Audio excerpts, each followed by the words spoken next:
deleita mirando pornografía o películas explícitamente sexuales o cosas por el estilo, es una persona que vive en la inmundicia de las obras de la carne, o sea que vive una vida descontrolada.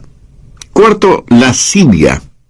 Aunque esa es una palabra que no se la usa frecuentemente, literalmente significa falta de control o lo que podríamos llamar sensualidad. El vivir para los sentidos. Y esto no es necesariamente sexual.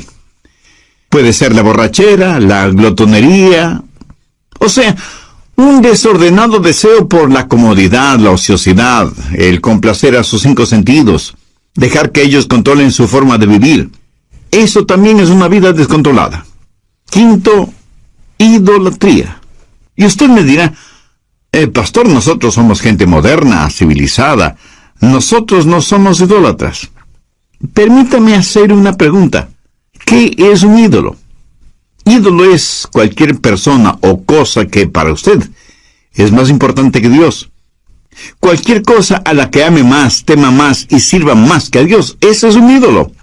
Y puede ser su familia, sus negocios, sus distracciones, sus pasatiempos. Nosotros, gente moderna y civilizada, tenemos cualquier cantidad de ídolos. Si usted está viviendo una vida de idolatría, si hay algo a lo que usted ame más, tema más y sirva más que a Dios, está viviendo una vida controlada por la carne, y eso también es una vida descontrolada. Sexto, hechicerías. La palabra hechicería procede de la palabra griega fármacos, y en realidad tiene que ver con el uso de drogas. En la actualidad se han inventado la frase drogas recreacionales, o sea, un cielo instantáneo. Lo trágico es que ese cielo instantáneo termina en un infierno eterno. Hechicerías, brujerías, sortilegios, drogas, ciencias ocultas, chamanes, limpias, y todas esas cosas están entrelazadas fuertemente entre sí. El pastor David Wilkerson solía decir: no he conocido a ningún hombre seguidor y adorador de Satanás que no haya comenzado primero abriendo su mente a experiencias místicas por medio del uso de drogas. Las obras de la carne siempre guían a una vida desordenada. Sexto, enemistades. ¿Está usted guardando algún rencor o resentimiento? ¿Está llevando algún odio en su corazón? Si usted tiene alguna amargura, algún rencor contra alguien, su vida está siendo controlada por su carne y por lo tanto está fuera de control. Séptimo, pleitos. Ahora esto conlleva la idea de división, de contienda. Parece que a algunas personas les encanta el comenzar algún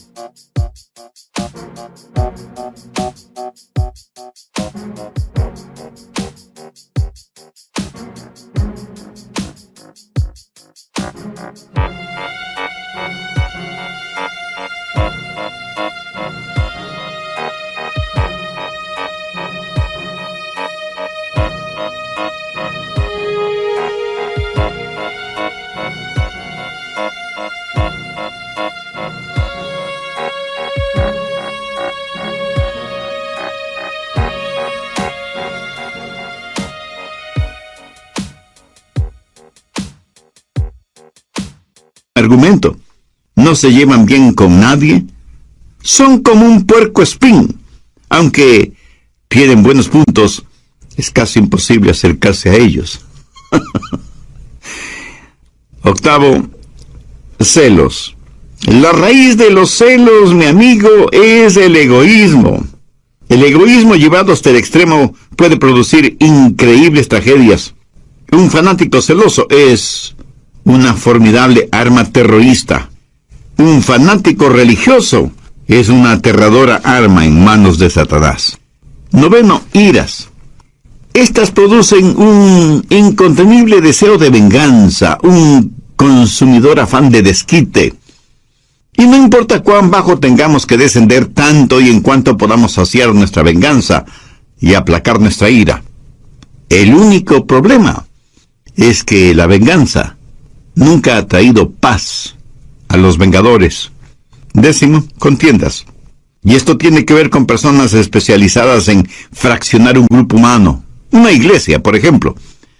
Si las cosas no se hacen a su manera, también pueden causar fisuras en un hogar, en el vecindario o en la comunidad.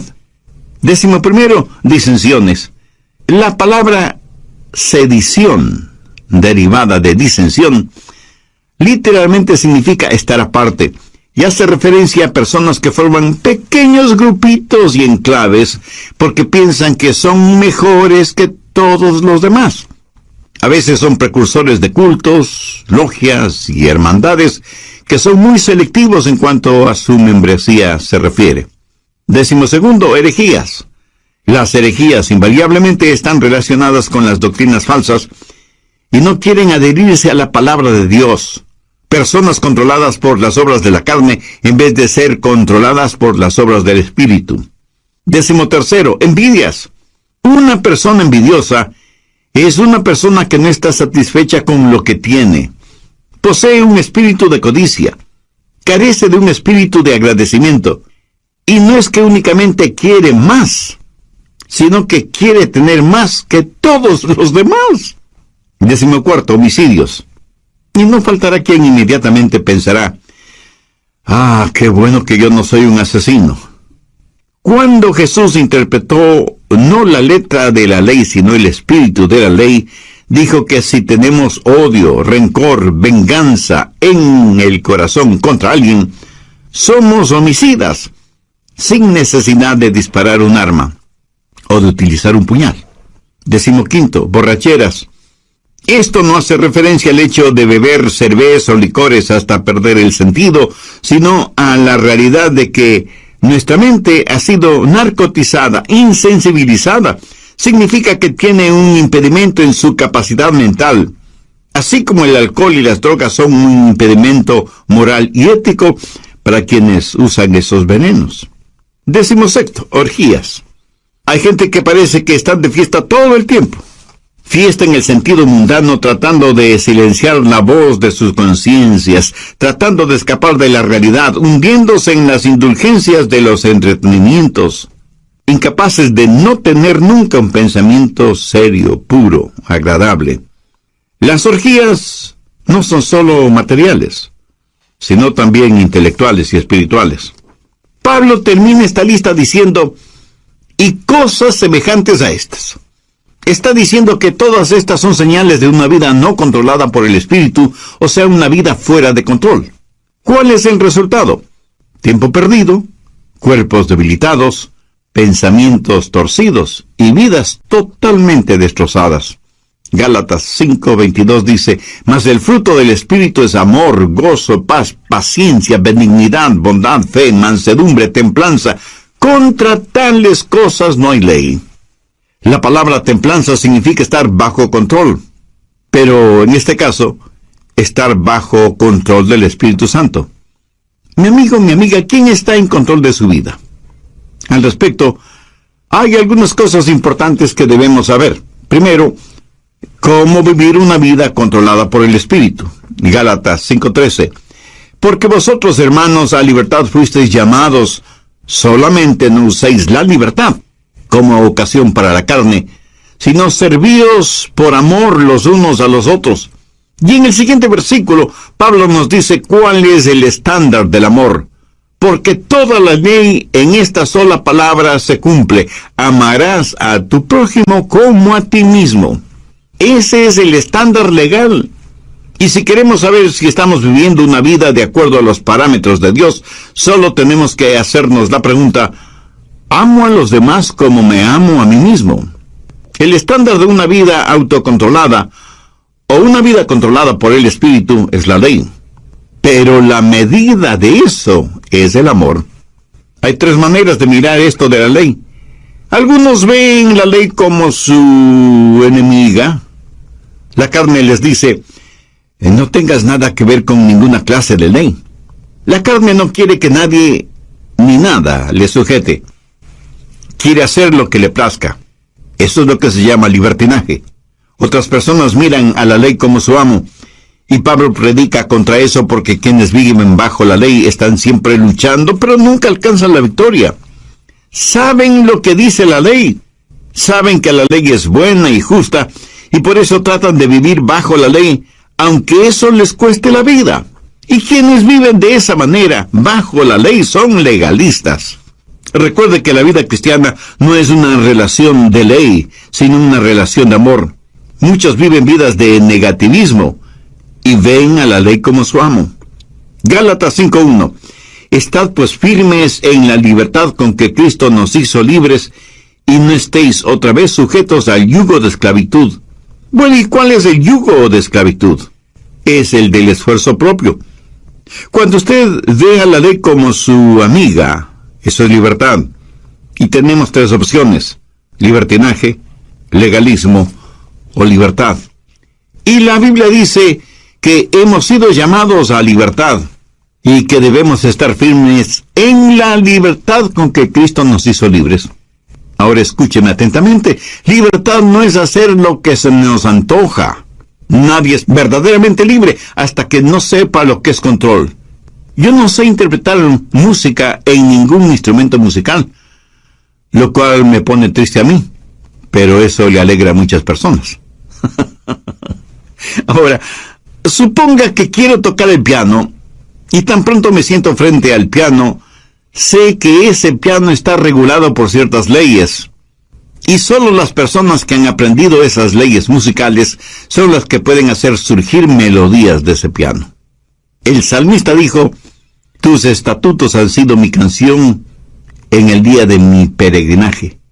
Cuando la Biblia dice que tenemos una vida de libertad, y esa libertad está controlada por el Espíritu, recién y solo entonces sabremos lo que es la verdadera libertad.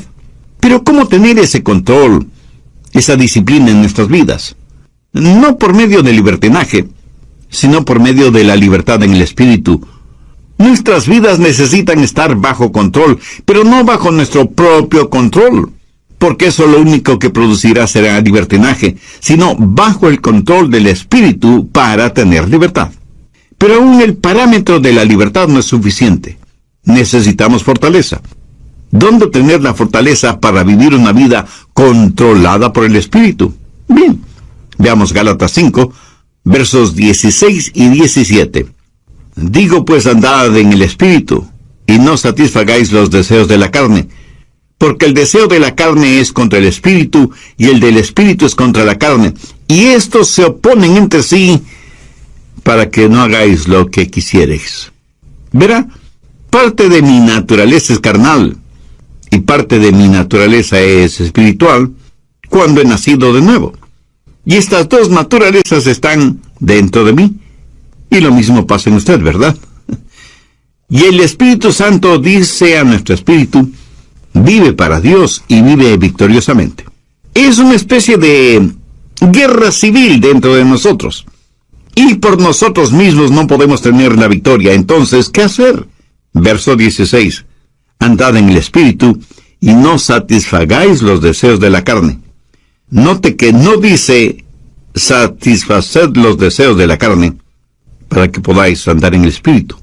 Eso es legalismo, y es el sendero por el cual caminan millones de seres humanos. Si alguna lección espiritual he aprendido y sigo aprendiendo, es que no puedo caminar en el Espíritu si lo que me interesa es complacer los deseos de la carne. La santidad no es el camino hacia Cristo. Cristo es el camino hacia la santidad. ¿Dónde conseguir esa clase de fortaleza? Gálatas 5:18. Pero si sois guiados por el Espíritu, no estáis bajo la ley. El ser guiados por el Espíritu significa que yo voluntariamente busco la guía del Espíritu porque quiero caminar voluntariamente en el Espíritu.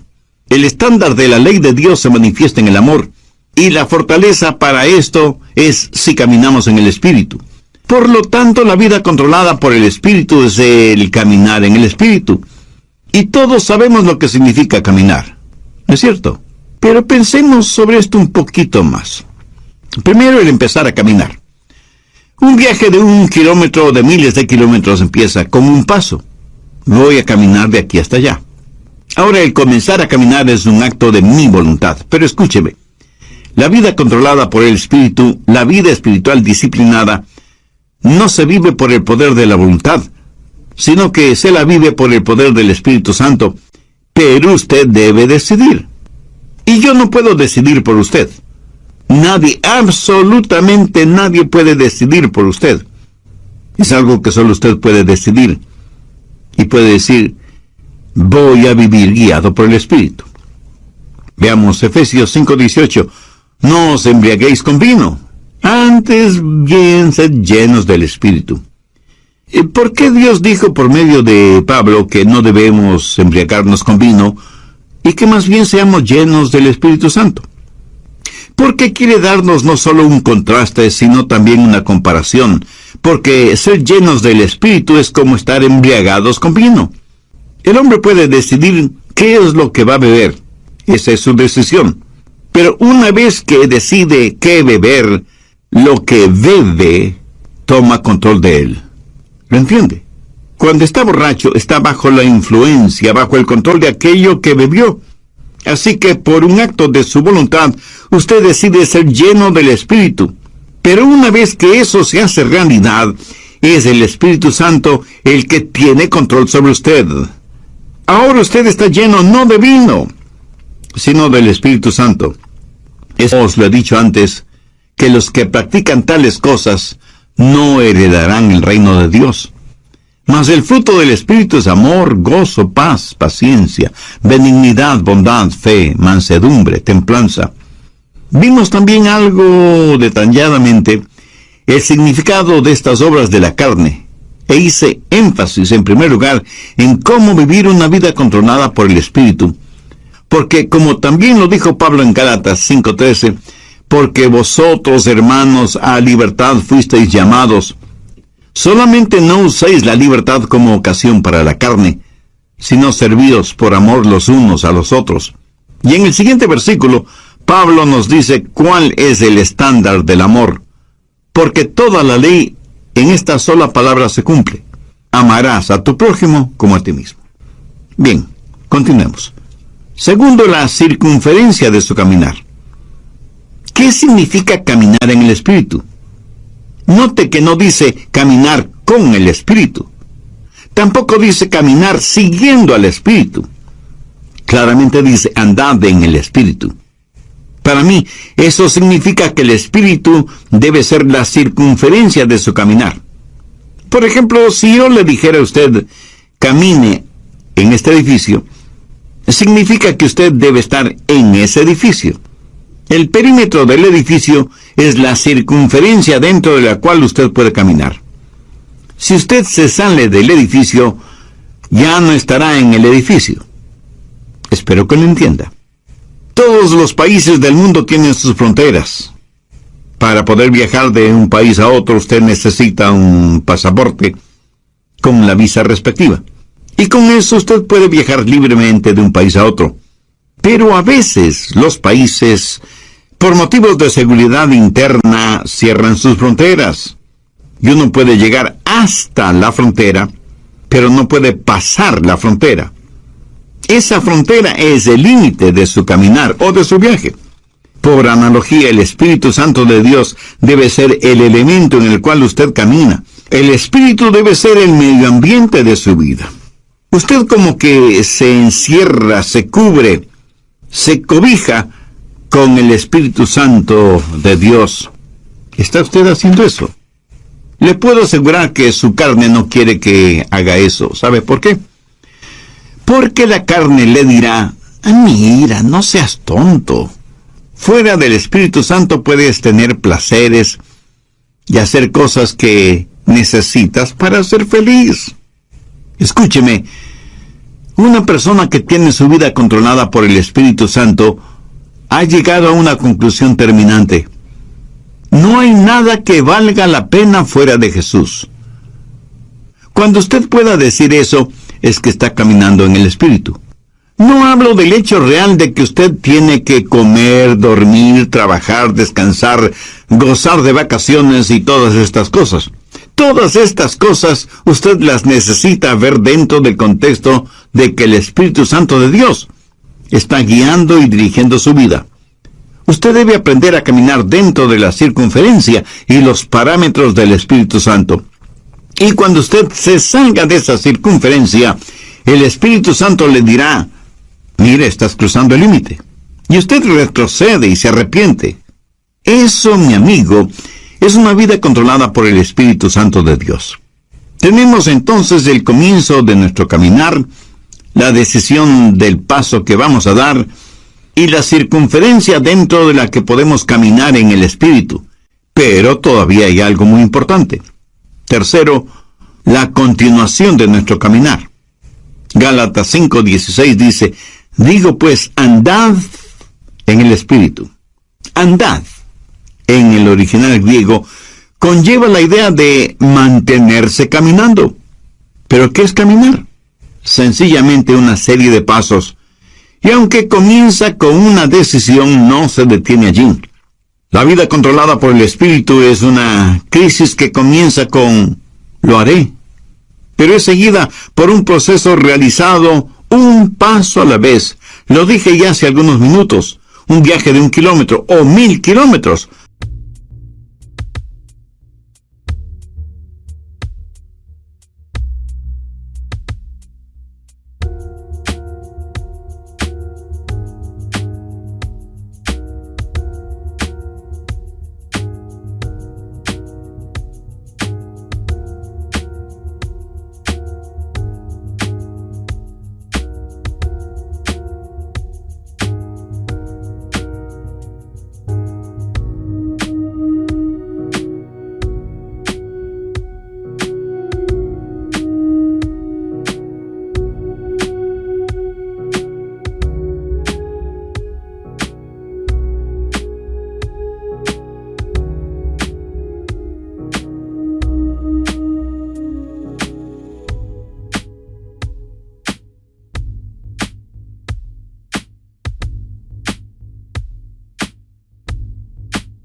Comienza con el primer paso. Pero usted no se detiene después del primer paso, sino que sigue caminando paso por paso sin detenerse. Digo, si es que usted quiere llegar a alguna parte. Dicen que muchos caminan muy aprisa para llegar a un lugar que no conocen. Y estando ahí, no saben qué hacer. Despistados. Anota al margen Colosenses 2:6. Este es un versículo clave en una vida controlada por el Espíritu. Si usted está cansado y enfermo de las obras de la carne, si quiere tener la libertad y el gozo de pertenecer a los hijos de Dios, quiero que grabe en su mente y en su corazón Colosenses 2:6.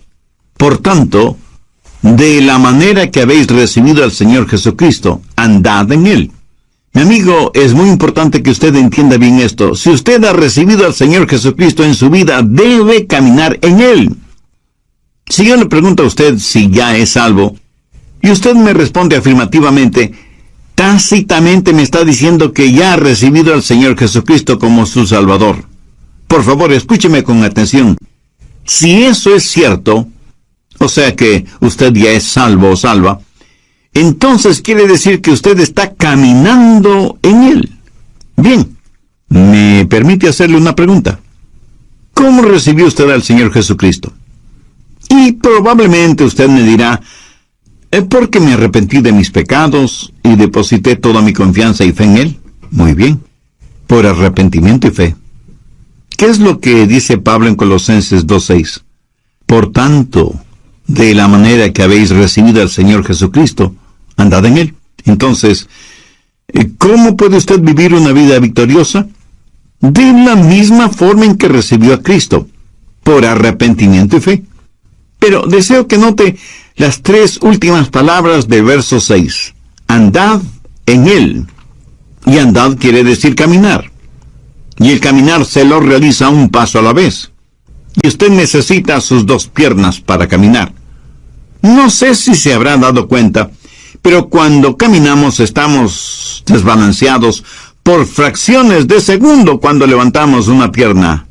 antes del siguiente paso. Le puedo asegurar que si usted está caminando y se queda con una pierna levantada por breves segundos, a menos que usted tenga un excelente sentido del equilibrio, terminará cayéndose. Así que ya puede ver la importancia de sus dos piernas al caminar. Ahora, ¿cuáles son las dos piernas de la vida cristiana? Arrepentimiento y fe. Pablo dice enfáticamente que si por arrepentimiento y fe hemos recibido al Señor Jesucristo, en arrepentimiento y fe debemos caminar en Él. Pero arrepentimiento y fe no es algo que usted hizo para salvarse, sino que es la forma de vivir de una vida controlada por el Espíritu, y caminamos en el Espíritu para no cumplir con los deseos de la carne. ¿Cómo caminamos por arrepentimiento y fe? Entendamos lo que es arrepentimiento. Escuche atentamente lo que voy a decir, porque seguramente no será lo que usted piensa es el arrepentimiento, ni será lo que muchos definen como arrepentimiento. Arrepentimiento es la manera en que Dios se revela a nosotros, y fe es la manera en que Dios nos revela a Jesús. Y quiero que entienda bien esto, por eso vale la pena repetirlo. Arrepentimiento es la manera en que Dios se revela a nosotros, y fe es la manera en que Dios nos revela a Jesús. Arrepentimiento es cuando yo veo que estoy en bancarrota espiritual, y fe es cuando veo la gloria de Él. Cuando usted se salvó, cuando yo me salvé, lo hicimos por arrepentimiento y fe. Permítame compartir un poquito de mi testimonio personal. Cuando no era más que un muchachito, un jovencito, no sabía mucho de religión, y mucho menos de teología, por supuesto. Pero mi corazón tenía hambre de Dios. Luego escuché a un pastor predicando el mensaje de salvación y diciendo que solo en Jesucristo podríamos ser salvos. Hice esa decisión y le entregué mi corazón y mi vida al Señor Jesucristo. Le entregué todo lo que sabía de mí a todo lo que sabía de Él. Y francamente debo reconocer que yo sabía muy poco sobre mí mismo, y obviamente muy poco sobre Jesús. Hasta ese momento no me había dado cuenta cuán pecador era, y muchísimo menos, cuán glorioso era Jesucristo. Por eso digo que le entregué todo lo que sabía de mí a todo lo que sabía de Él. Pero desde entonces aprendí mucho acerca de mí, y lo que aprendí acerca de mí no era muy agradable que digamos. Y aprendí mucho acerca de Jesús, y Él es mejor, muchísimo mejor de lo que yo pensaba que era. Y porque recibí a Cristo con arrepentimiento y fe, comencé a caminar en Él. ¿Sabe por qué? Porque cada día aprendo más sobre mí, y mientras más aprendo sobre mí, más tengo de qué arrepentirme. Pero también aprendo más sobre Él, y mientras más aprendo acerca de Él, más y más confío en Él. ¿Lo entiende? Arrepentimiento y fe.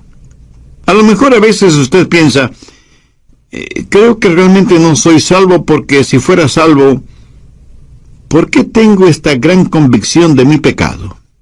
Mi amigo, usted tiene esa gran convicción de su pecado precisamente porque es salvo, y está aprendiendo más sobre usted y más acerca de Jesús. Esa convicción no es una señal de que no es salvo, sino más bien una señal de que usted finalmente está entendiendo el significado de una vida controlada por el Espíritu. Lo que estoy diciendo sencillamente es que hay un comienzo en nuestro caminar espiritual, así como tuvimos un comienzo en nuestro caminar físico, biológico. Debemos voluntariamente aceptar la guía del Espíritu.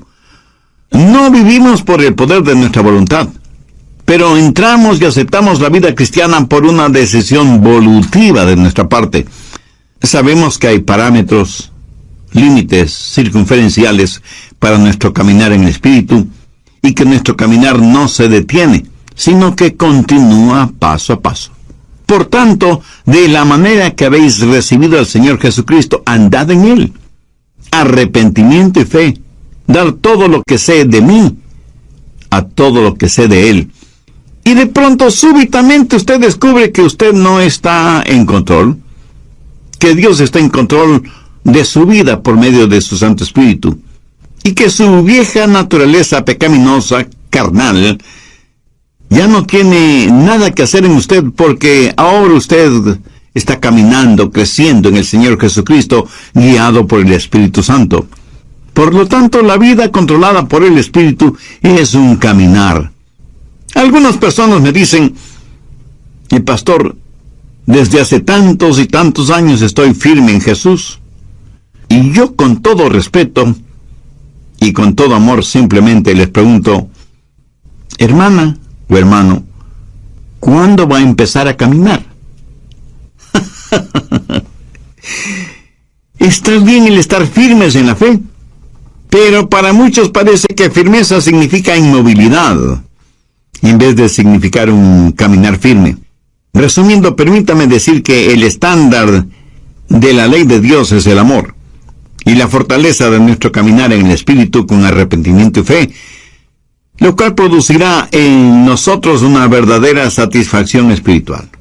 Veamos una vez más Gálatas 5, 22 y 23. Mas el fruto del Espíritu es amor, gozo, paz, paciencia, benignidad, bondad, fe, mansedumbre, templanza.